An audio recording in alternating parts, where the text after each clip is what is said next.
They thought the old man was losing his mind, that I would just sign the papers without reading the fine print and hand over everything Helen and I had built our entire lives. They saw me as a relic, an old calculator in the age of artificial intelligence. They forgot who I was for 40 years. I am an auditor. I don't see numbers. I see the lies hidden between them, and I have prepared my own final balance sheet for them. If this story resonated with your soul, click subscribe and let me know in the comments which city or country you're listening from. I'm truly curious to know where you're tuning in from. The house had grown too quiet after Helen's death. The silence was not merely an absence of sound. It had weight and texture. It was dense, like the morning fog over a river, settling on the old furniture, seeping into the cracks of the hardwood floors, and filling the closets that still held her dresses. I had lived in this house for 48 years, and for the first time, it felt less like a sanctuary and more like a vast, echoing mausoleum where I served as the sole, final curator. My name is Walter Blackwood. I am 74 years old, and I am a retired certified public accountant. For my entire professional life, I dealt with numbers, with balance sheets, with the immutable laws of debit and credit. Numbers do not lie.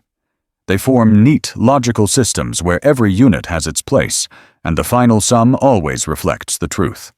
I tried to apply that logic to my new life, but it refused to compute. Grief could not be quantified, and loneliness could not be written off. My days had become a meticulously structured ritual, the only defense I had against the chaos of sorrow. I would rise at 6 in the morning, not a minute sooner or later. Coffee was made in the old drip machine that Helen had wanted to throw out a decade ago, but which I had insisted we keep. I measured exactly 3 scoops of the coffee grounds, her recipe. The sound of the water gurgling through the filter was one of the few predictable and comforting sounds in my day. With my mug in hand, I would sit at the kitchen table, in the very same seat I had occupied every morning for decades.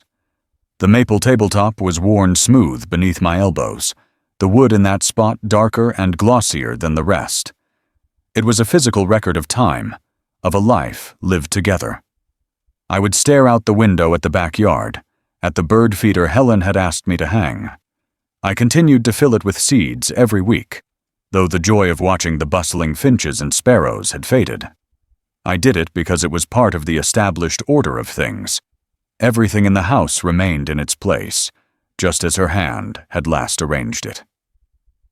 I had become the keeper of her world. The porcelain figurines of a shepherdess and a chimney sweep on the mantelpiece, which we had bought at a flea market on our honeymoon. The stack of gardening magazines on the coffee table, as if she had just set them down to go water her roses. Her reading glasses on the nightstand, next to a novel she would never finish. Sometimes, walking past, I would find myself adjusting them, nudging them a fraction of an inch to make them perfectly straight. Any change felt like a betrayal, a disruption of a sacred balance. My son, Michael, would look around with concern during his visits, seeing this world frozen in time. He would gently suggest that perhaps it was time to clear some things out, to donate them to charity. He didn't understand. These weren't just things. They were line items in the great ledger of my life. They were proof that Helen was here, that we had built all of this together, cent by cent, day by day. But time, the most ruthless of all auditors, was relentlessly closing its accounts. My own body had begun to send notices I could no longer ignore. My blood pressure would rise for no reason. The staircase to the second floor seemed to grow longer each month. My doctor, at my last physical, spoke of the need to reduce stress and look toward the future. The lawyer I used for my property taxes tactfully but persistently reminded me of the importance of putting my affairs in order. I knew what they meant. A will, powers of attorney, trusts. Words that had been mere professional terms my whole life now took on a grim, personal weight. They were talking about the final transaction of my life, the closing of my accounts. I, Walter Blackwood, a man who had conducted thousands of audits for other people's companies, who could find a tenth of a cent discrepancy in a million-page report, was terrified to begin my own final accounting, because to do so meant admitting that the credit of my life was nearly exhausted. But my fear gave way to my duty. I had a son, Michael, my only heir. Everything Helen and I had built was for him and for my grandson, Josh. My solemn duty was to protect that legacy. I had to ensure that the final entry in my ledger was accurate, clear, and indisputable. My younger brother, Leo, had always been my opposite, a variable in an equation where I was a constant, where I saw the world as a ledger of assets and liabilities that needed to be meticulously balanced. He saw it as a grand casino of opportunity, a place of risks to be taken and charms to be deployed. I had built my career on the bedrock of caution and verifiable facts. He had built his on a shifting foundation of charisma and speculative ventures. Over the years, I had been the one to quietly balance his books, to reconcile his optimistic projections with harsh reality, providing the loans that served as the silent, unmentioned ballast to his unsteady ship. The dynamic was as old as our brotherhood itself. He was the salesman, and I was the auditor who checked his math. So when he called, his voice brimming with a practiced, earnest concern that sanded down the edges of my skepticism, I felt a wave of profound relief. The burden of organizing my estate, a task that felt like chiseling my own tombstone, was something I did not want to face alone. He suggested coming over, framing it not as an intrusion, but as a duty, a younger brother's simple desire to help. He said he had been thinking about me, alone in that big house, and that he had spoken to a friend who knew an excellent estate lawyer. This lawyer, he explained, specialized in family trusts and could make the whole process painless and efficient. The words painless and efficient were like a balm to my anxious mind. They were the language of my profession, suggesting order and a clean resolution. I agreed without hesitation. The thought of navigating the emotional and legal complexities with a stranger was daunting. Doing it with my brother, my own blood, seemed like the most natural thing in the world. He was still family, after all, and in the quiet calculus of my grief, the value of that bond felt immeasurably high. He arrived the following afternoon, and he did not come alone. My daughter-in-law, Amelia, was with him. Her presence was a surprise, but not an unwelcome one.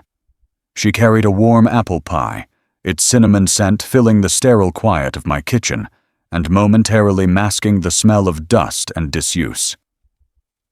Amelia had a way of bringing a flurry of life into a room. She moved with a quick, bird-like energy, straightening a picture frame on the wall, fluffing a cushion on the sofa, her actions a gentle but firm campaign against the static melancholy of the house. She fussed over me, telling me I was too thin, her touch on my arm both light and proprietary. She spoke of Michael and Josh, painting a picture of a happy, thriving family unit that I was still the patriarch of. It was a masterful performance, designed to reassure and disarm, and I, in my loneliness, was a willing audience. They sat with me at the dining room table, the same table where we had shared countless holiday meals, its polished surface now reflecting our somber faces. Leo, dressed in a suit that was just a little too sharp for a casual visit, spread out a series of pamphlets and brochures from the law firm. He spoke with the smooth, confident cadence of a man closing a deal. He used terms like asset protection, tax mitigation, and generational wealth transfer. He made it all sound like a strategic game, a final brilliant move to checkmate the government and secure the family's future. He presented it not as an end, but as a legacy. While he spoke, Amelia would nod in agreement, her eyes fixed on me with an expression of deep, sincere empathy. She would interject with soft, supportive comments, asking questions that showed she was listening intently, that she cared about the details. She refilled my coffee cup, remembered I took no sugar, and placed a slice of the warm pie in front of me. It was a perfectly synchronized effort, a duet of concern and competence. They made me feel not like a fading old man, but like a wise king planning the future of his dynasty, and they were my loyal counselors. In that moment, surrounded by their concerted attention, I allowed myself to trust. I delegated the most important task of my life to my charming brother and my caring daughter-in-law, believing they were acting only in the best interests of my son and of the memory of the woman who had helped me build everything I had. The humiliation did not arrive like a thunderstorm, loud and violent. It seeped in like a colorless, odorless gas, silent and lethal in the climate-controlled stillness of a 40th-floor law office. The meeting had been scheduled for a Tuesday. I had laid out my gray suit the night before, a suit I had not worn since Helen's funeral. The act of putting it on, of knotting the silk tie, felt like donning a suit of armor for a final, necessary battle. I felt a sense of purpose I had not known in months. The accounts were finally going to be put in order. Leo was supposed to pick me up, but he called just as I was polishing my shoes. His voice was a slick blend of apology and urgency, a last-minute crisis with an important client, a meeting he absolutely could not miss. He was terribly sorry. He told me the address, assured me the lawyer was expecting me, and said he and Amelia would meet me there as soon as they possibly could. There was no reason for me to suspect anything. The world of business, especially Leo's world, was full of such manufactured emergencies. I simply accepted it as a minor logistical inconvenience. The law firm occupied the top floors of a skyscraper downtown, a stark tower of glass and steel that seemed to pierce the clouds. The lobby was a cavern of marble and recessed lighting, and the air was cold and thin. It was a place designed to make a man feel small and insignificant, a single entry in a vast, indifferent ledger. I gave my name to the receptionist, a young woman who offered a smile that did not reach her eyes, and she directed me to a conference room. The room was aggressively modern. A long dark table polished to a mirror shine reflected the distorted city skyline. The chairs were monuments of leather and chrome, uncomfortable and cold. Abstract art, a chaotic splash of colors that gave me a headache, adorned the walls. It was the antithesis of my home, a space devoid of memory or warmth, and I felt my age acutely, a relic of wood and wool in an age of steel and glass. The receptionist brought me a glass of water and said that Mr. Davison was running a few minutes behind. I nodded and sat down to wait. The minutes stretched into an eternity. 10 minutes. 20. The only sound was the faint, electronic hum of the building's circulation system and the soft, maddeningly precise click of a minimalist clock on the wall. Each click was a small, sharp reminder of my own dwindling time. I watched the traffic moving on the streets far below, tiny metallic insects following their prescribed paths. I felt a growing sense of unease, a low-frequency anxiety that had nothing to do with the legal matters at hand. It was the feeling of being out of my element, of having ceded control. I, who had spent a lifetime commanding meetings, dictating terms, and verifying facts, was now sitting alone, waiting for others to decide my future. To combat the stiffness in my legs, I stood and walked to the panoramic window. It was from there, looking back at the long, empty table, that I noticed the door to the adjacent office. It was a smaller interior room, and the door was not fully closed. It was open by a mere inch. My actions were not driven by suspicion, but by the simple, idle curiosity of a man enduring a long wait.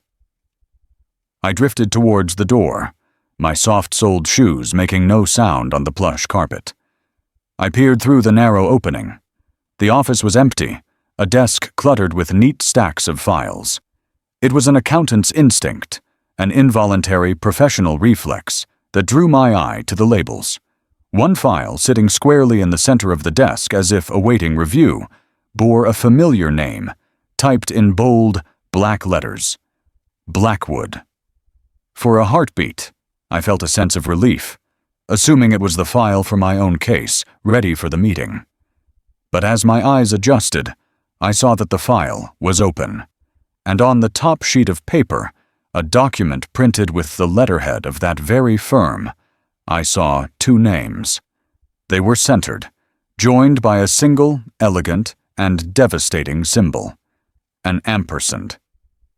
Leo Blackwood and Amelia Blackwood. The air in my lungs turned to ice. It was not a will. It was not a trust. The document's title was clearly visible at the top of the page. Articles of Organization for B&A Holdings, LLC. My mind, the orderly, logical mind of an auditor, began to race, cross-referencing data points with sickening speed. The sudden coordinated surge of their attention, Leo's convenient legal expertise, Amelia's apple pies and feigned sympathy, their hushed conversations that would stop the moment I entered a room, the knowing glances they exchanged over my head. It had all been a performance, a meticulous, well-rehearsed audit of my vulnerabilities. Every kindness was a calculated investment. Every expression of concern was a strategic maneuver. They weren't helping me protect my legacy. They were liquidating it. They were creating a corporate entity, a vehicle to absorb my assets once they had control. The humiliation washed over me in a cold, nauseating wave. It was not about the money.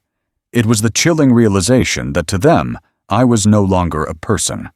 I was an asset to be managed, a problem to be solved, a doddering old fool to be flattered and manipulated until he signed his own financial death warrant. I placed a hand against the cool, smooth wood of the doorframe to steady myself, the city skyline blurring through a sudden film of tears. In that silent, sterile office, I finally understood the true nature of the accounting being done. I was the loss they were preparing to write off. The drive home was a fugue state, a journey through a landscape that had become suddenly alien. I have no memory of the elevator ride down from the 40th floor, of walking through the marble lobby, or of nodding to the doorman. My body performed these familiar actions on its own, a well-oiled machine operating independently of the chaos that had consumed the pilot. My first clear sensation was the feel of the worn leather of my car's steering wheel beneath my hands, my knuckles white and bloodless. I drove through the arteries of the city, surrounded by thousands of people, yet I had never felt more profoundly alone. The shock that had frozen me in that office hallway had begun to thaw, replaced by something that burned with a cold, clean flame. It was the righteous, calculating anger of an auditor who has just uncovered a deep and deliberate fraud at the very heart of the enterprise. Every red traffic light, every stop sign felt like a personal affront, a delay in my retreat to the safety and silence of my home, where I could begin to properly assess the damage. My mind, freed from the task of navigation, began its own forensic audit of the past few months. Memories that had once been comforting and reassuring now presented themselves as damning evidence. Amelia's hand on my arm as she helped me from a chair was not a gesture of support. It was an assessment of my frailty. The apple pie was not a gift. It was a Trojan horse, a sweet offering designed to lull the city's gatekeeper into a state of complacent trust. Leo's earnest discussions about asset protection were not brotherly advice. They were reconnaissance missions, strategic probes to map out the territory he and his co-conspirator intended to seize. Each memory was a transaction I had logged incorrectly, posting kindness to the credit column when it should have been entered as a carefully disguised debit of deceit. They had not just plotted to steal my money. They had conspired to steal my life's narrative, to rewrite the final chapters with themselves as the beneficiaries, and me as a footnote of senility. The humiliation was a physical thing, a sour heat that rose from my stomach into my throat. They had looked at me, at Walter Blackwood, and seen nothing but an old man, a set of accounts waiting to be closed. When I finally pulled into my driveway, the house looked different. It was no longer a sanctuary. It felt like a crime scene. The familiar brick facade seemed to mock me, a silent witness to my foolishness. I walked through the door and was met with the cloying, sweet scent of cinnamon and baked apples. On the kitchen counter, covered neatly in plastic wrap, was the remainder of the pie Amelia had brought. I stared at it for a long moment. It was the primary evidence of their contempt, of the ease with which they thought I could be bought.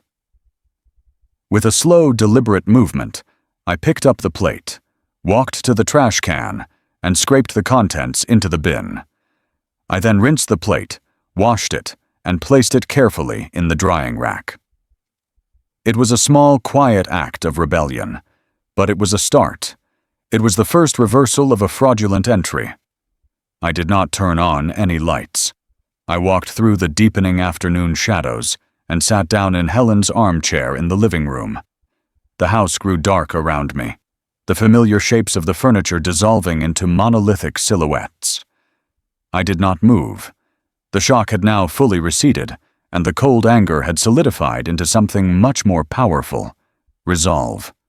A confrontation was out of the question. That would be messy, emotional, a battle fought on their terms, with words that could be twisted and denied. It would, most importantly, shatter the world of my son, Michael. He saw Amelia as his loving wife, and Leo as his supportive uncle. To destroy that illusion would be a cruelty he did not deserve. No, my response would not be a noisy declaration of war. It would be a silent, meticulous, and final audit. I was an accountant. My entire life had been dedicated to the principle that everything must balance. The books they were trying to cook would be reconciled, not by shouting, but by the quiet, inexorable logic of numbers. I would not fight them for my legacy. I would simply move it.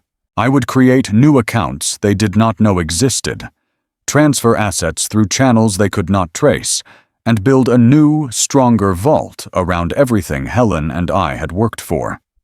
My victory would not be the satisfaction of seeing the shock on their faces when I confronted them.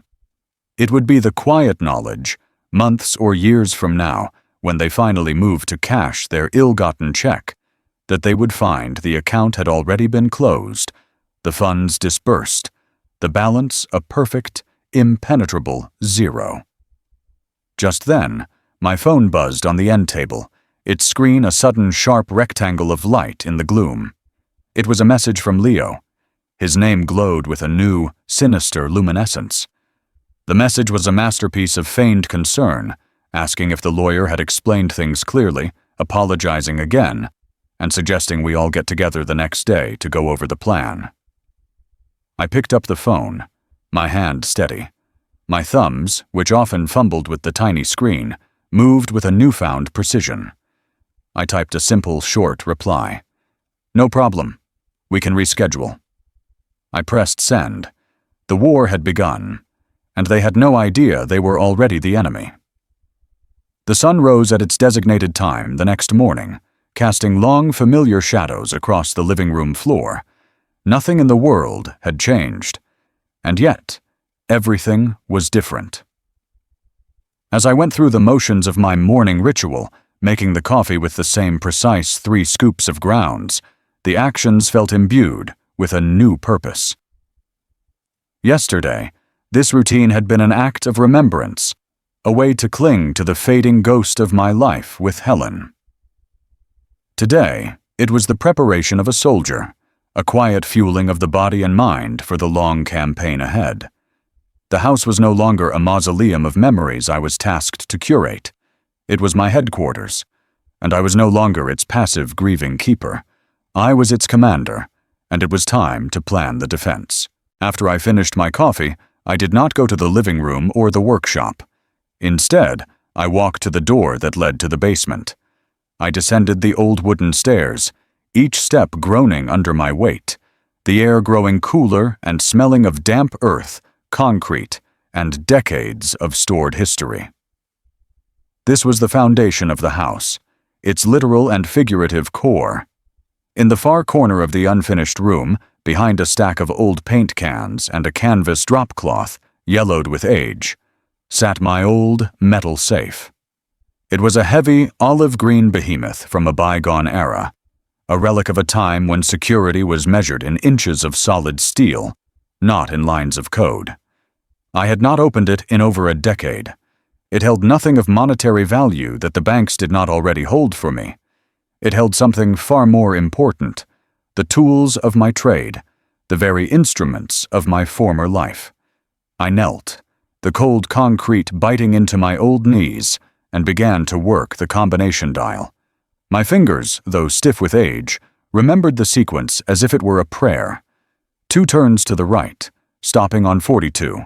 A full turn to the left, past 42, and then stopping on 18. A final turn to the right, to 73. The numbers were not random. They were the year, month, and day I had become a certified public accountant. With the final turn, I heard the faint, satisfying thud of the last tumbler falling into place. I grasped the heavy steel handle and pulled. The door swung open with a deep, sonorous groan, releasing a breath of air that smelled of crisp, dry paper and cold steel. There, nestled in the dark interior, were my weapons. They were not guns or knives. They were my old accounting ledgers, great cloth-bound volumes, their dark green covers unadorned except for a small gold-embossed label on the spine. I lifted one out. It was heavy, substantial. I ran my hand over the cover, the textured fabric a familiar comfort.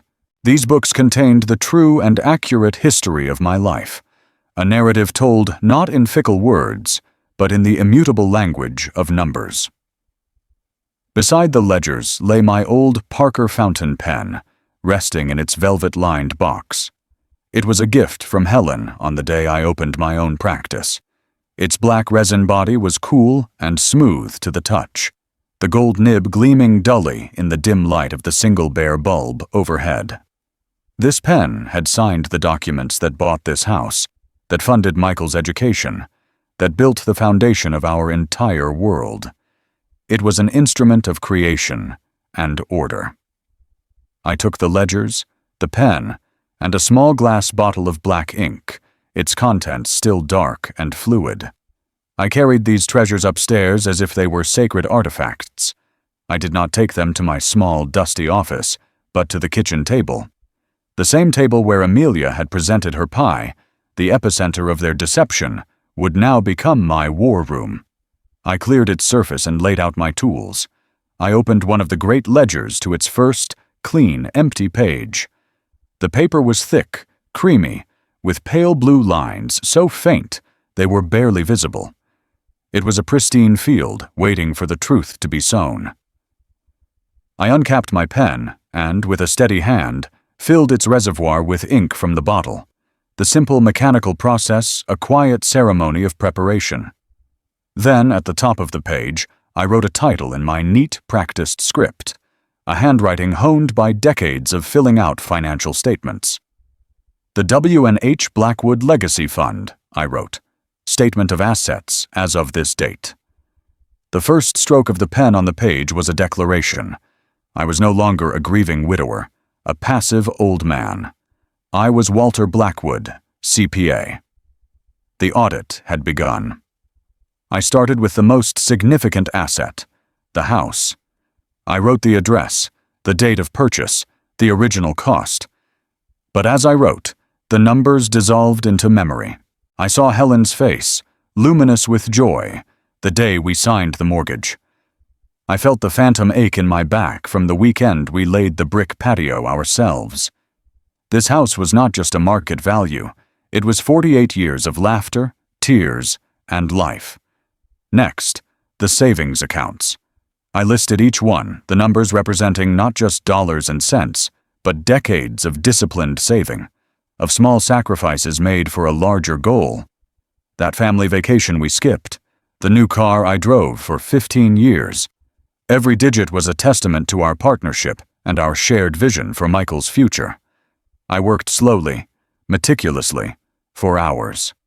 The sun moved across the sky, its light tracing a slow path across the kitchen floor.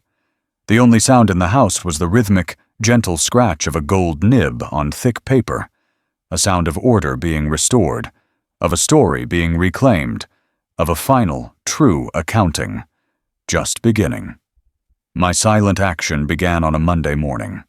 The opening of the stock market served as my starting gun, the beginning of a clandestine war fought not on a battlefield, but on the invisible ledgers of the financial world. My life bifurcated into two distinct, parallel realities. In one, I was the character they expected me to be. Walter Blackwood, the grieving widower, a man whose sharp, analytical mind was slowly succumbing to the fog of age and loneliness.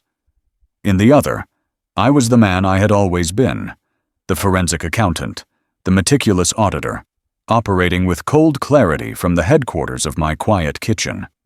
My survival, and the preservation of Helen's legacy, depended entirely on how well I could perform my role in the first reality, to provide cover for my critical work in the second.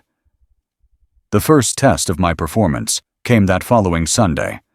Michael had invited me for dinner, a weekly ritual. I knew Leo and Amelia would be there. As I got dressed, I chose my clothes with the care of an actor selecting a costume. Not my usual pressed slacks and button-down shirt, but a slightly worn cardigan with a faint stain on the cuff that I had purposefully overlooked. I did not shave as closely as I normally would. I allowed my hair to be a little unkempt. Every detail was a brushstroke in the portrait of decline I was painting for them. At dinner, I was a master of subtle incompetence. I fumbled with my fork, dropping it once with a clatter that drew sympathetic glances. I asked my grandson, Josh, the same question about his school project twice in the span of 15 minutes. During a conversation about politics, I appeared to lose my train of thought mid-sentence, trailing off into a confused silence. I watched them from behind my mask of benign senility. I saw the look that passed between Leo and Amelia when they thought I wasn't looking. It was a brief flicker of an expression, but it contained volumes, a mix of pity, impatience, and, most damningly, satisfaction. Their plan was working. Their patient investment in my decline was beginning to pay dividends. Amelia was particularly adept. She would lean in, her voice soft and condescending, and finish my sentences for me. She cut my roast beef into small, manageable pieces, as one would for a child. Every gesture was a public demonstration of her care and a private confirmation of their shared belief in my incompetence. I accepted it all with a placid, grateful smile. Their arrogance was the perfect camouflage. They were so confident in the fiction they had created that they would never think to look for the truth unfolding just beneath the surface. Back in the solitude of my home, the actor vanished, and the auditor emerged. My first move was to address my stock portfolio, the largest and most visible of my liquid assets. I could not simply sell everything at once. That would be a red flag. I called my broker, a man named David, whom I had worked with for nearly 30 years. I had to craft my words carefully.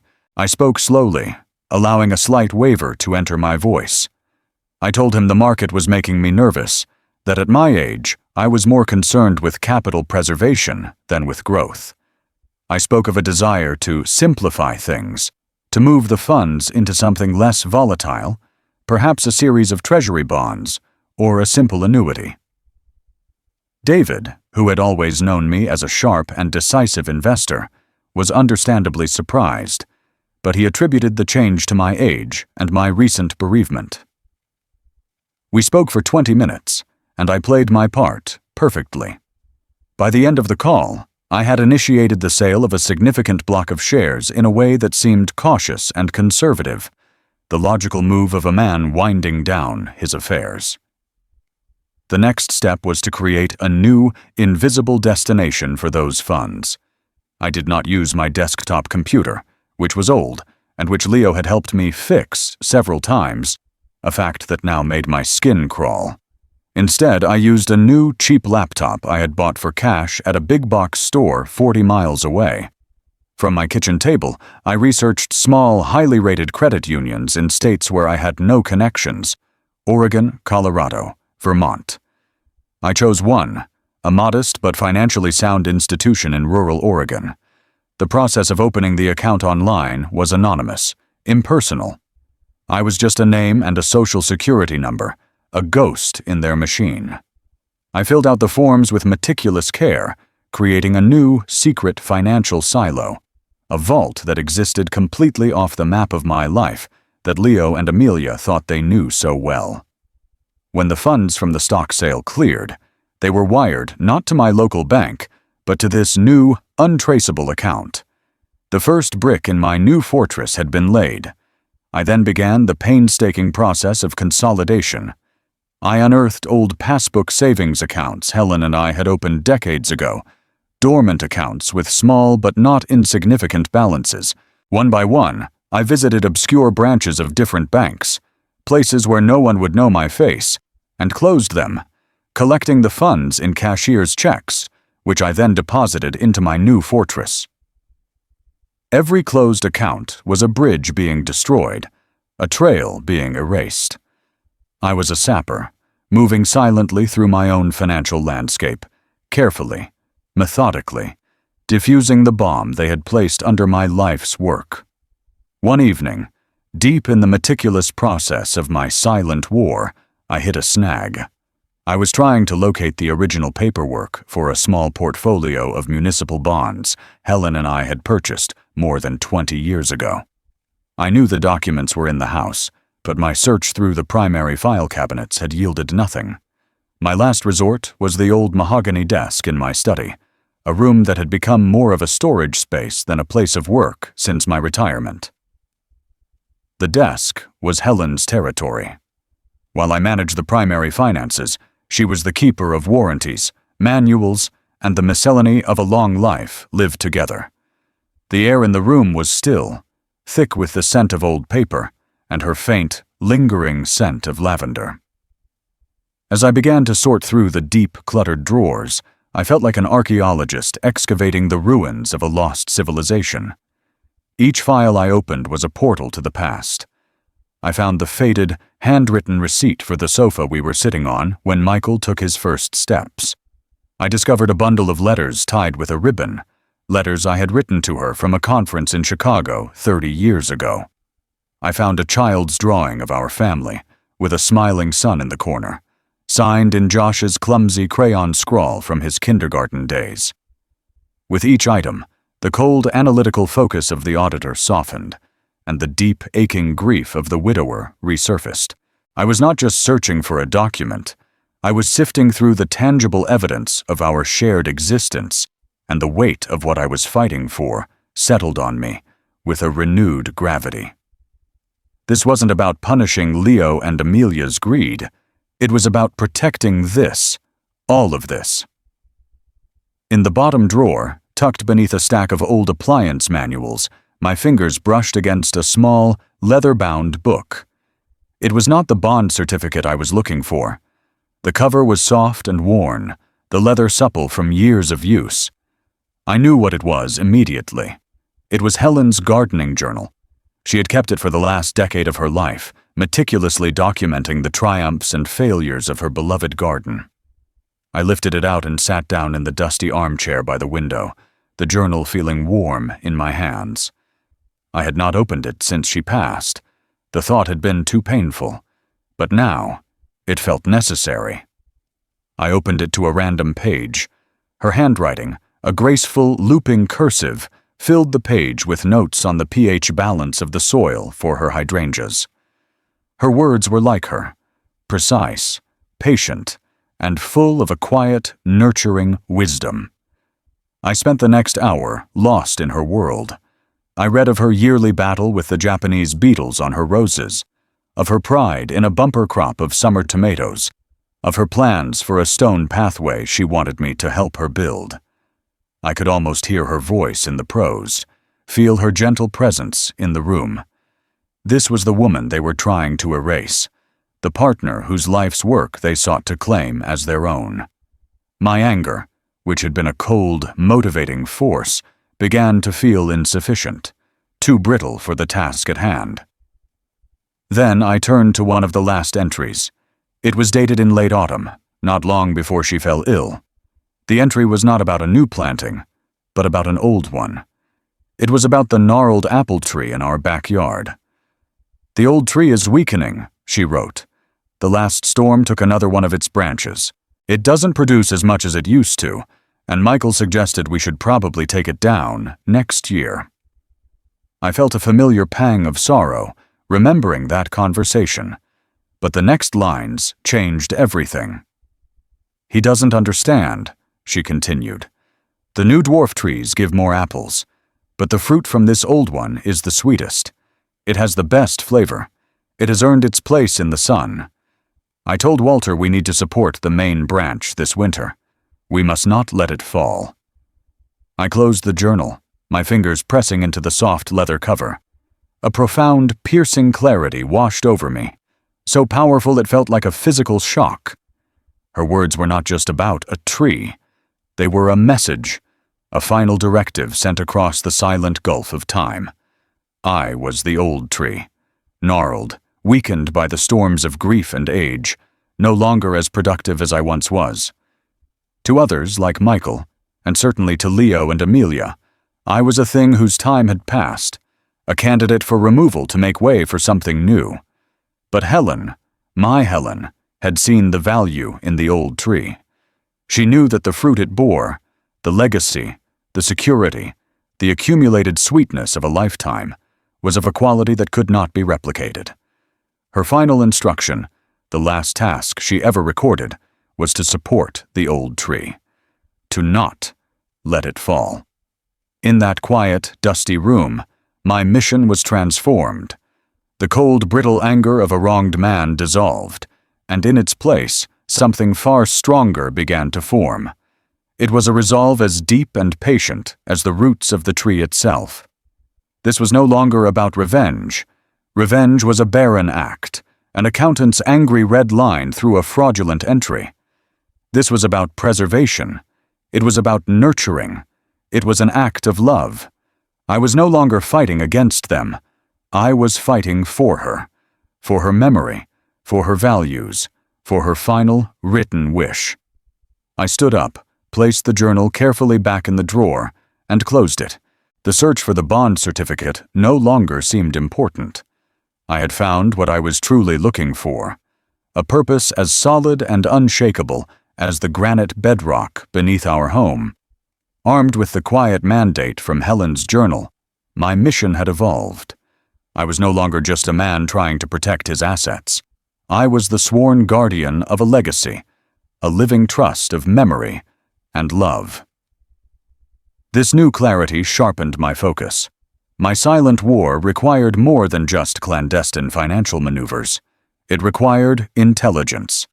I needed to understand the enemy, to study their methods, to gauge the depth of their arrogance. The following weekend, I was given the perfect opportunity.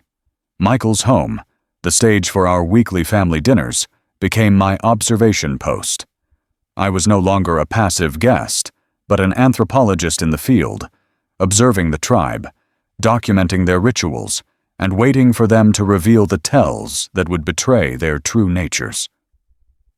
Michael's house was a world away from my own. It was loud, bright, and full of the vibrant, chaotic energy of a young family. Toys were scattered across the floor, the television was always on, and the air smelled of laundry detergent and whatever my grandson Josh had been microwaving. It was a place of forward-moving life, so different from the still, backward-looking silence of my own home. I often felt like a visitor from another era when I was there, and I now used that feeling to my advantage, wrapping it around myself like an invisibility cloak. I was the old man in the corner, a piece of living furniture that could be safely ignored. And from that vantage point, I watched. I watched Amelia play the role of the perfect wife and mother. She orchestrated the dinner with a frantic, theatrical efficiency, moving between the kitchen and the dining room, her voice a constant, cheerful hum. She doted on Michael, laughing at his jokes a little too loudly, touching his arm a little too often. She was attentive to Josh, helping him with his homework, her head bent close to his. To the casual observer, she was the flawless centerpiece of a happy family. But my auditor's eye, trained to spot the subtle discrepancy, saw the truth beneath the performance. I saw the way her smile never truly settled in her eyes when she looked at my son.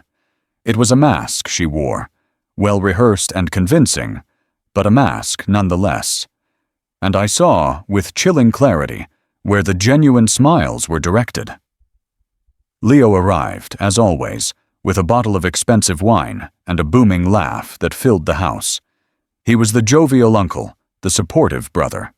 He embraced Michael, clapped him on the back, and immediately engaged him in a conversation about business, positioning himself as a mentor, a peer. But I saw the way his eyes constantly scanned the room, not with the warmth of a guest, but with the cool, appraising gaze of a man taking inventory. He was assessing the value of Michael's life, not its happiness. He and Amelia were a perfectly synchronized team. Their movements were a subtle ballet of deception. In the kitchen, as she was pulling the roast from the oven, he came up behind her to get a glass from the cupboard. For a single, unguarded moment, as he passed, the back of his hand brushed against hers. It was not an accidental touch. It was deliberate, intimate, a fleeting gesture of possession that spoke a truth louder than any words. They were partners, in every sense of the word. Later, while sitting in the living room, I pretended to doze off in my armchair, my head tilted slightly to the side. The television droned on, providing the perfect cover of ambient noise.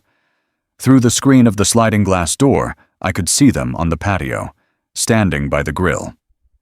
They thought I was asleep. Their voices were low, but the evening was still, and the words drifted in. I caught only fragments, but they were enough. "Just a little more patience," Leo murmured. Amelia's reply was sharp. "The paperwork is taking too long." And then the phrase from Leo that landed like a punch. "He's ready. He'll sign anything we put in front of him now. The trust is absolute." The trust is absolute. They were speaking of my trust in them, the very trust they were meticulously planning to betray. They were discussing me as if I were a line item, a final detail in their business plan. It was then that I decided to test the depth of their condescension, to give their arrogance one more final push. I stirred, blinking my eyes as if waking from a deep sleep. I picked up the tablet computer Josh had left on the end table. I stared at it with a look of profound confusion. "Leo," I called out, my voice thin and reedy, "could you help your old uncle with this contraption? I can't seem to find the internet button." The lie was so blatant, so absurd, that it had to be believable. Leo came inside, a long-suffering sigh barely concealed. He took the tablet from my hands with an exaggerated gentleness. "It's an app, Walt," he said, his voice dripping with the kind of patronizing patience one uses with a very small child. "You just tap the icon. See?" He demonstrated the simple action as if he were revealing one of the great secrets of the universe. I watched his face, the smug certainty in his eyes, the faint smirk on his lips. He was so utterly convinced of my decline, so confident in his own superiority. It was the most crucial miscalculation of his life. He and Amelia saw an old, failing man. They had no idea they were looking at the auditor who had just received their final, signed confession. The drive home from Michael's house was different from the one I had taken from the lawyer's office weeks before. The shock and humiliation had been replaced by a cold, diamond-hard certainty. Their words, "The trust is absolute," echoed in my mind, not as an insult, but as a profound, albeit unintentional truth. They were right. The trust was absolute. Not my misplaced trust in them, but the sacred, unspoken trust Helen had placed in me to be the guardian of our life's work. Their arrogance had not broken me. It had given me my mandate. Their condescension was not just an emotional injury. It was a tactical blind spot, a weakness I now fully intended to exploit.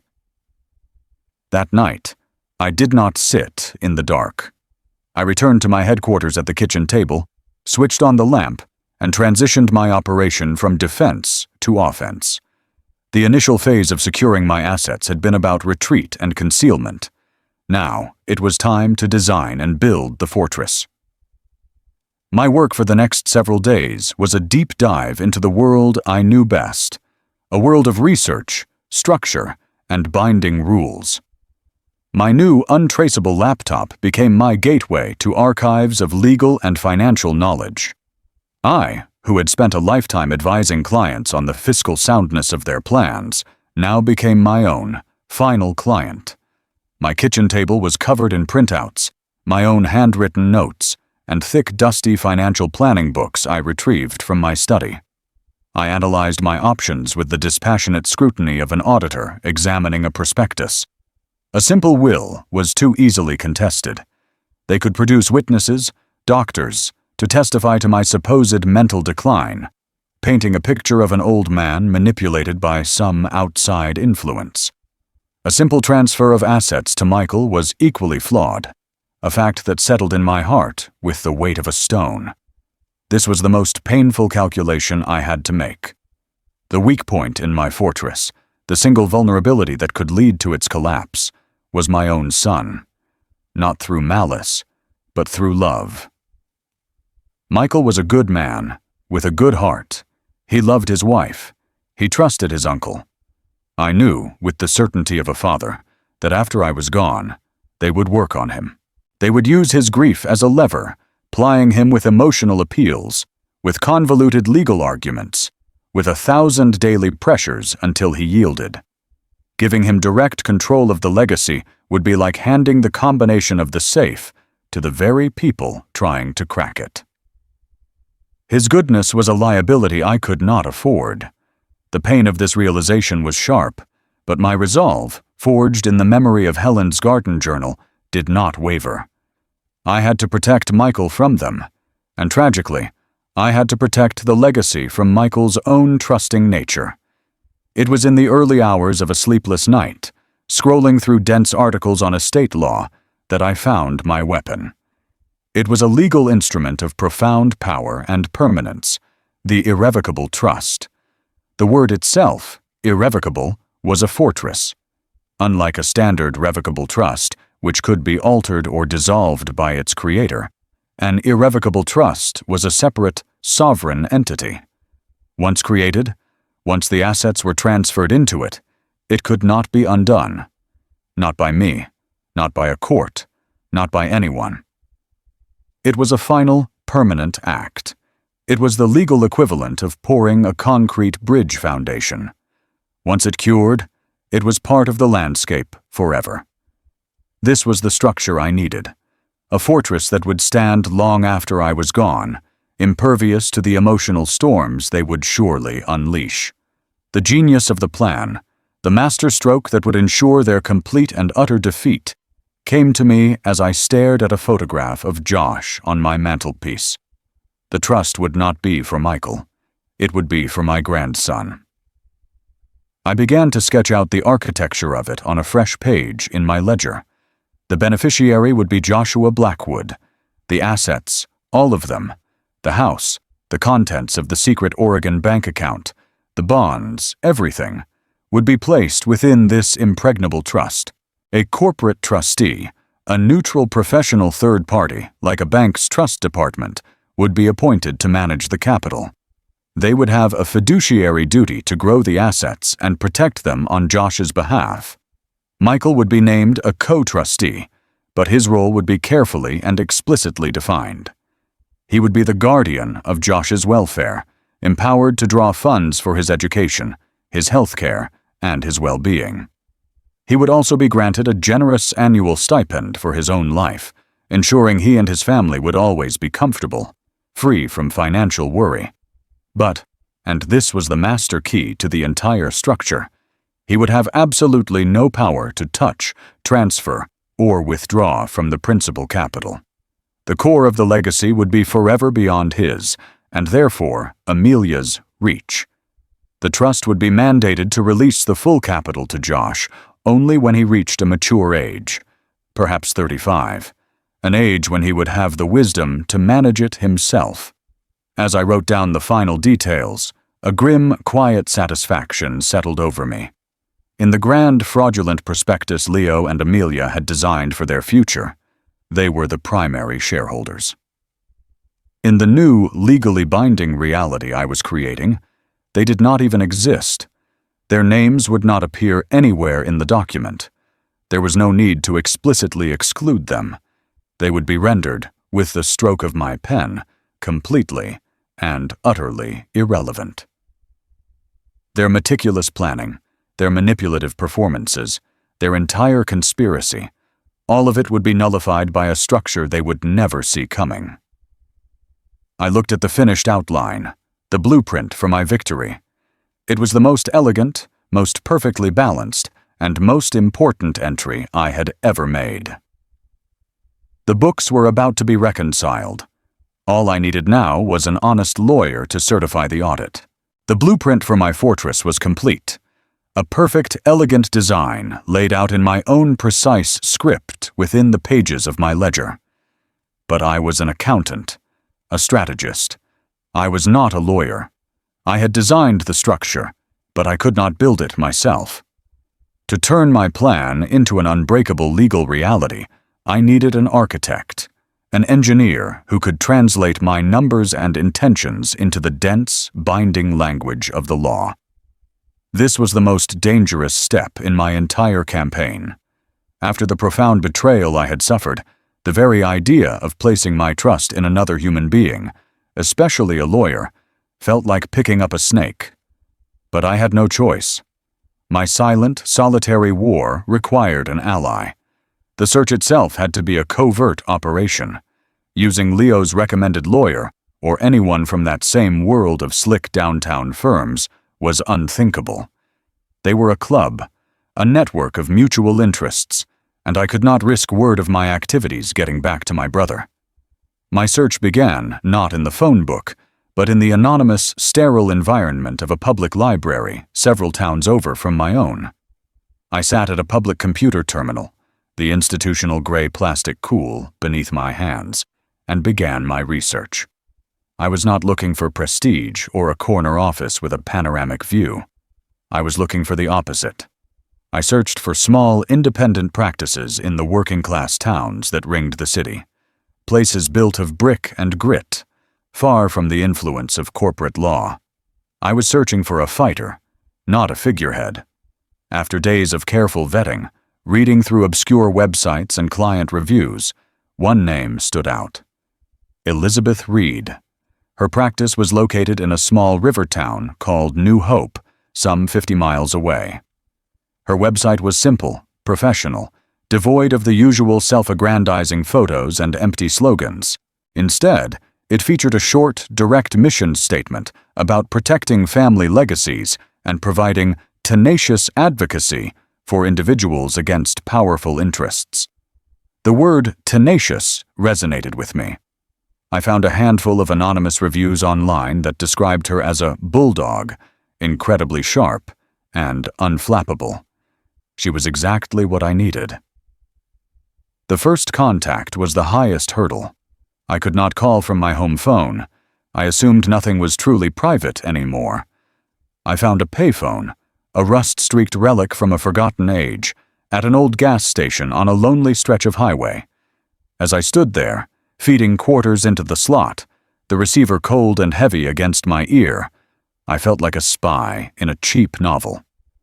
When her receptionist answered, I gave a pseudonym. "My name is Edward Stone," I said, my voice steady. "I need to schedule a consultation regarding a complex estate matter." An appointment was made for the following week. The drive to New Hope was a journey back in time. The glass towers of the city gave way to rolling hills, then to the old industrial town clinging to the curve of the river. Her office was not in a modern complex, but on the second floor of a beautifully preserved 19th-century brick building above a small independent bookstore. The very atmosphere of the place felt honest, grounded. I walked up a creaking wooden staircase and found her door, a simple wooden plaque bearing her name. The waiting room was small, clean, and quiet, with a window that looked out over the town's main street. It felt a world away from the soulless 40th floor conference room where my world had fallen apart. Elizabeth Reed was not what I had expected. She was a woman in her early 50s, with sharp, intelligent eyes and hair that was beginning to gray at the temples. She was dressed in a simple, practical suit, and her handshake was firm. There was a no-nonsense, formidable energy about her. She led me into her office, a room lined with books, not just law tomes, but history, philosophy, and literature. She did not engage in small talk. She simply sat behind her large, uncluttered oak desk, gestured for me to take a seat, and waited, her gaze direct and analytical. I did not begin with an emotional appeal. I approached this as I would a final audit presentation to a board of directors. I opened my briefcase and took out not a stack of disordered papers, but my green, cloth-bound ledger. I placed it on the desk between us and opened it to the page where my plan was outlined. "Ms. Reed," I began, my voice calm and even. "I am here because I have uncovered a significant and deliberate fraud being perpetrated against my estate. Before we discuss your potential role, I must first present my findings." For the next hour, I laid out the entire case. I spoke of Leo and Amelia, of their coordinated campaign of feigned concern, of the LLC I had discovered. I spoke without anger or self-pity, presenting only the facts. Then I walked her through my response, the secret liquidation of assets, the new accounts, and finally, the detailed blueprint for the irrevocable trust with my grandson as the beneficiary. I explained the logic behind every decision, the necessity of insulating my son, Michael, from both the assets and the influence of his wife and uncle. She listened without a single interruption. Her sharp eyes never left mine, and I could see her mind working, processing the legal and ethical dimensions of the situation. She was not just hearing my story, she was analyzing my strategy. When I finished, a long silence filled the room, broken only by the ticking of an old clock on the wall. She leaned back in her chair, her gaze still fixed on me. Then she leaned forward, placed her hands on her desk, and a very faint, very grim smile touched her lips. "Mr. Blackwood," she said, her voice a low, steady instrument of pure confidence, "your brother and daughter-in-law have made a grave error in judgment. They mistook a lion for a lamb." She tapped a finger on my ledger. "This plan is not just sound. It's a work of art. It is clear, precise, and unassailable. I would be honored to help you build it." In that moment, the immense weight of my solitary war lifted. I had found my ally. The audit was complete. The construction was about to begin. The weeks that followed my first meeting with Elizabeth Reed were a period of intense, focused, and deeply secret collaboration. Our alliance was a silent partnership between two masters of their respective crafts. We communicated through encrypted emails, using a new anonymous account I had created, and occasional brief phone calls made from payphones. We met twice more in her quiet, book-lined office in New Hope, spreading documents and diagrams across her oak desk like generals planning a campaign. She was the architect, translating my strategic objectives into the dense, ironclad language of the law. I was the engineer, stress-testing every clause, examining every legal joint and stress point for the slightest sign of weakness. There was a profound mutual respect in our interactions. She never treated me with the condescending simplicity of a client to be managed. She treated me as a peer, a fellow professional with a deep understanding of the structure we were building. When she sent me the first draft of the irrevocable trust, it arrived in my anonymous email inbox as a heavily encrypted file. I printed it out, the thick stack of pages still warm from my printer, and sat down at my kitchen table. The document was a masterpiece of legal engineering, a dense, formidable text of more than 50 pages. I did not skim it. I read it as I would have read the annual report of a multi-billion-dollar corporation I was about to audit. I spent 2 full days with that document, my old Parker pen in hand. I read every word, every subsection, every footnote. I dissected the definitions. I traced the logic of the distribution clauses, and I analyzed the powers granted to the corporate trustee. I made notes in the margins, questioning a specific turn of phrase here, suggesting a stronger, more explicit prohibition there. This was the final balance sheet of my life, and I would not allow for a single ambiguity or rounding error. We ran drills, anticipating every possible line of attack Leo and Amelia might launch after I was gone. What if they claimed undue influence, that this new lawyer had manipulated a grieving, senile old man? Elizabeth had already built in the countermeasures. The trust document would be signed in conjunction with a notarized affidavit from my longtime physician, attesting to my soundness of mind and body on the day of the signing. What if they tried to contest the trust's validity on a technicality?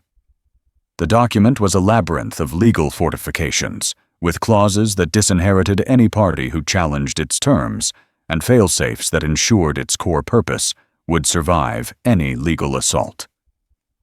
It was, as she had promised, a work of art, a beautiful and terrible fortress of words. During this period of intense, secret activity, I had to continue my public performance. Leo called twice, his voice a slick veneer of concern over a steel core of impatience. He wanted to know when we could reschedule with his lawyer. I played my part, my voice weak and tired over the phone. I told him I had been feeling unwell, that the details were all so confusing to me, that I needed more time to rest. I could almost hear the satisfied smirk in his voice as he told me to take all the time I needed, to not worry my old head about a thing. Every lie I told him felt like another stone being laid in the wall of my fortress. He thought my inaction was a sign of my decline. In truth, it was the calm, deliberate silence of a master craftsman completing his most important work. The day of the signing arrived. It was a crisp, clear autumn morning. I dressed not in a suit, but in a simple, clean shirt and slacks. This was not a business meeting. It was a solemn, private act. The drive to New Hope felt different this time. I was not anxious or uncertain. A profound calm had settled over me. I was a man who had put his accounts in order and was now on his way to have the final report certified. When I arrived, Elizabeth greeted me with a simple, professional nod. The documents were laid out on her conference table, not the cold, reflective slab of my humiliation, but a warm, solid table of worn oak. There were 3 pristine copies, each a thick, heavy stack of paper. 2 witnesses were present, her senior paralegal and a quiet, older woman who worked as her bookkeeper. They were introduced. They smiled politely, and then they stood by, their presence a simple human verification of the act. Elizabeth walked me through the document one last time, summarizing the key provisions. Her voice was steady, even, devoid of any ceremony. This was work. This was the law. Then she pushed the first copy towards me and pointed to the signature line at the end. I uncapped my Parker pen, the same pen that had recorded the first inventory of my assets in my green ledger. I took a deep breath. This was it, the final entry. I wrote my name, Walter Blackwood, my hand as steady as it had ever been. My signature, once a tool for building a life, was now a tool for preserving it. I signed each copy, and then watched as the witnesses and the notary added their own names and official seals, their actions transforming my private intention into a public, unassailable fact. When the last seal was embossed onto the last page, a quiet finality settled in the room. It was done. The fortress was built. The legacy was secure. I had fulfilled my duty to Helen. I had supported the old tree. The work was finished. I shook Elizabeth's hand, a silent acknowledgement of her skill and my gratitude, and walked out into the bright autumn day. A man, finally, completely, at peace. The week following the signing was the quietest of my life. A profound and settled peace had taken root in the house, a stillness that was no longer heavy with grief but light with a sense of completion. The war was over. The fortress was built, the legacy secured. The enemy just didn't know it yet. I went about my daily routines, but the actions were no longer a defense against chaos. They were the simple, pleasant rhythms of a life whose final, most important task had been accomplished. I waited. I knew they would not delay for long. Their impatience, which I had overheard on Michael's patio, was my silent partner, ensuring the final act of this drama would arrive on schedule. I felt no anxiety, no fear. I felt only the calm, dispassionate focus of an auditor waiting for the subjects of his final report to arrive and hear the findings. They came on Sunday. The doorbell chimed at precisely 2 o'clock, their punctuality a testament to their eagerness. I walked to the door and looked through the peephole. There they were, framed in the small circle of glass, Leo holding a handsome leather briefcase and wearing a smile of practiced benevolence, and Amelia holding a pie carrier, the domestic prop in their corporate theater. I took a deep, steadying breath, not of apprehension, but of preparation. I was stepping onto the stage for the final scene. I opened the door. Their performance began immediately. They bustled in, filling the quiet entryway with their false energy. Amelia swept past me into the kitchen, her voice a bright, cheerful melody as she spoke of the beautiful day and the apple cranberry pie she had baked just for me. Leo clapped me on the shoulder, his grip a little too firm, his expression a careful mask of avuncular affection. They treated me with the exaggerated, careful gentleness one reserves for a priceless, fragile antique that is about to be acquired. I played my part one last time, nodding slowly, my responses soft and a bit delayed, the perfect picture of a man who was no longer entirely present. I led them into the living room, my living room, which I now saw as the stage for this final reckoning. I sat in my armchair, and they took their positions on the sofa opposite me. Leo placed his briefcase on the coffee table between us. He leaned forward, his face a study in sincere concern. He spoke of how worried they had been, how they knew these legal matters could be so confusing, but that today was the day to put all those worries to rest. Amelia chimed in, her voice smooth as honey, saying how this would give us all peace of mind, knowing that Michael and Josh's future was secure.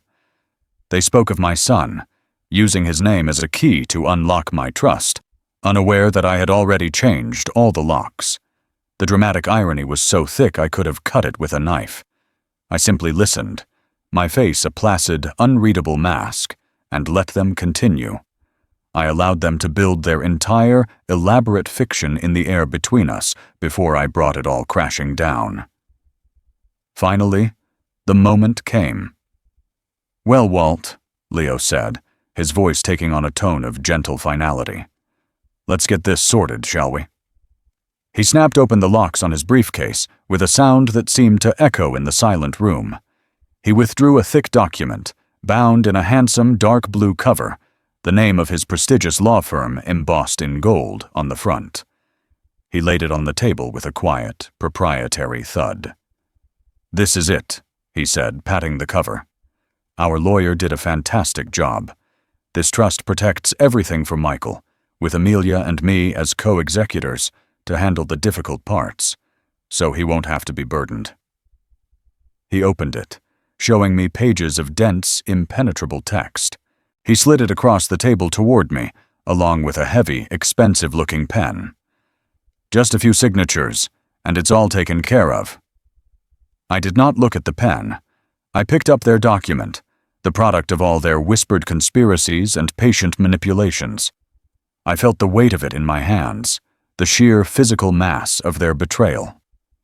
I slowly leafed through a few pages, then closed the cover. I did not throw it down. I placed it neatly on the far corner of the table, an irrelevant artifact. Then I lifted my head and looked at them. I looked at Leo, then at Amelia, holding each of their gazes for a long, silent moment. In that look, I let the curtain fall. The mask of the feeble, confused old man dissolved, replaced by the cold, clear, assessing gaze of the auditor who has found the fraud and is about to present his findings. I reached into the drawer of the end table beside my chair. My hand did not tremble. I withdrew a simple, plain manila envelope. It contained a certified copy of the documents I had signed in Elizabeth Reed's office. I placed the envelope on the coffee table. It made almost no sound. I did not need to raise my voice. I spoke calmly, evenly, the words dropping into the silent room with the finality of stones into a deep well. Thank you, Leo. Amelia. I appreciate you both going to all this trouble. I paused, letting the words hang in the air. But it won't be necessary. I've already made my own arrangements. The change in the room's atmosphere was instantaneous. Their smiles did not fade. They froze, becoming brittle, unnatural things. Confusion clouded their faces. Leo stared at the plain envelope as if it were a snake. Hesitantly, he reached out and opened it. He pulled out the top page, the cover sheet of the W&H Blackwood Legacy Fund. His eyes scanned the text, his confident expression crumbling in real time. I saw the exact moment he understood. His eyes widened. His jaw went slack. He saw the name of the corporate trustee. He saw the name of the sole beneficiary, Joshua Blackwood. Amelia, leaning over his shoulder, let out a tiny, almost inaudible gasp. I watched as the color drained from their faces, as the cascade of emotions, disbelief, followed by dawning, horrified comprehension, followed by a surge of pure, impotent rage, played out in their eyes. They looked up at me, their faces naked with the shock of their utter and complete defeat. I said nothing more. I did not have to. The document in Leo's trembling hand said everything. In the profound, ringing silence of my living room, I had my victory. The books were finally, perfectly, balanced. They left without a word. There was no shouting, no accusations, no final desperate appeal. There was only the stunned, hollow silence of their absolute defeat. Leo, his face a pale mask of disbelief and rage, simply stuffed my document back into its plain envelope, dropped it on the table as if it were burning his fingers, and walked out. Amelia followed him, her movements stiff and robotic, the apple cranberry pie still sitting on my kitchen counter, a forgotten sugary monument to her failed campaign. After the front door clicked shut, a silence descended upon the house that was different from any I had ever known. It was not the heavy, grief-laden silence that had followed Helen's passing, nor the tense, strategic silence of my secret war. This was a clean, expansive silence. It was the silence of a ledger that has been perfectly and finely balanced.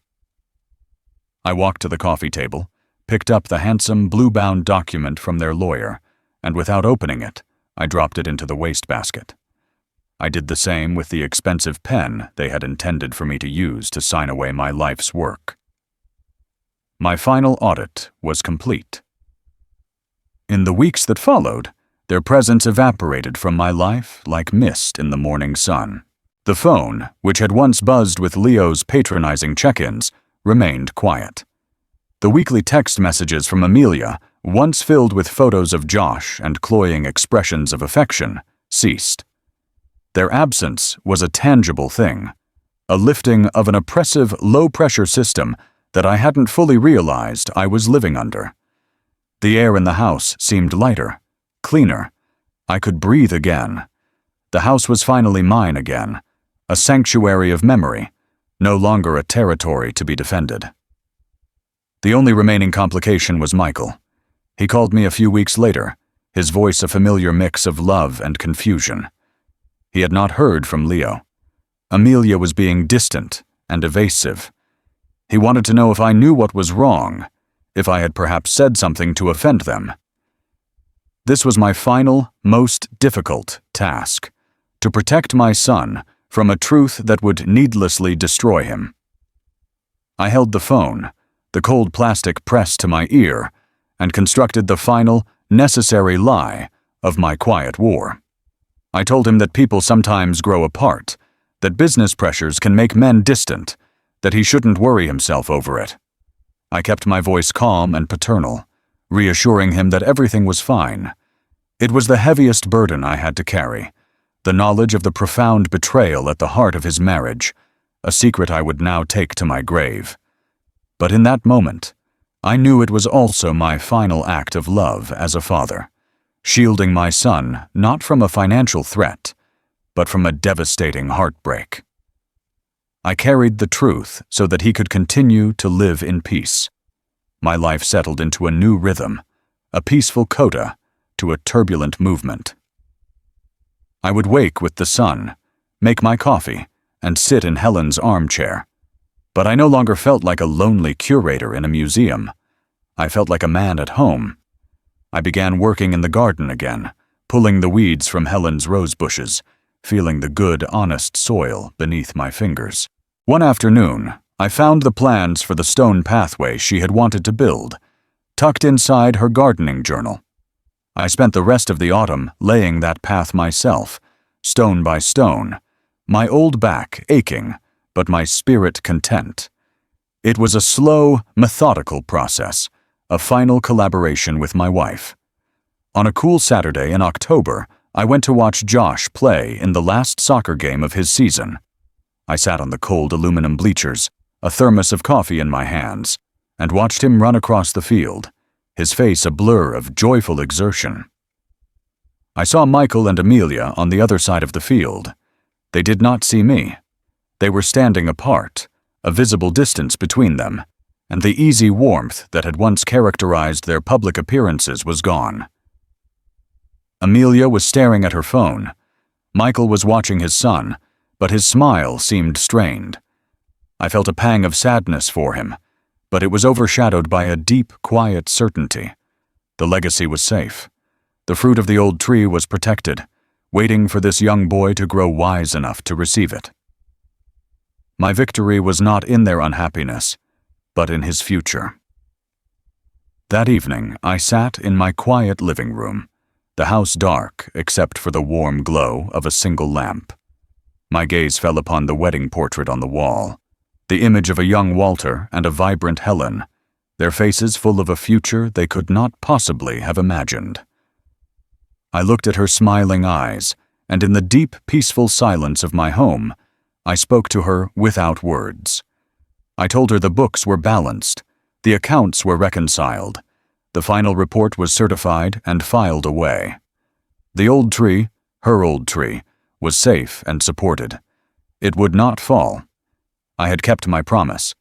I had fulfilled my trust. A profound and final peace settled over me, a quiet, internal victory known only to me, and that was more than enough.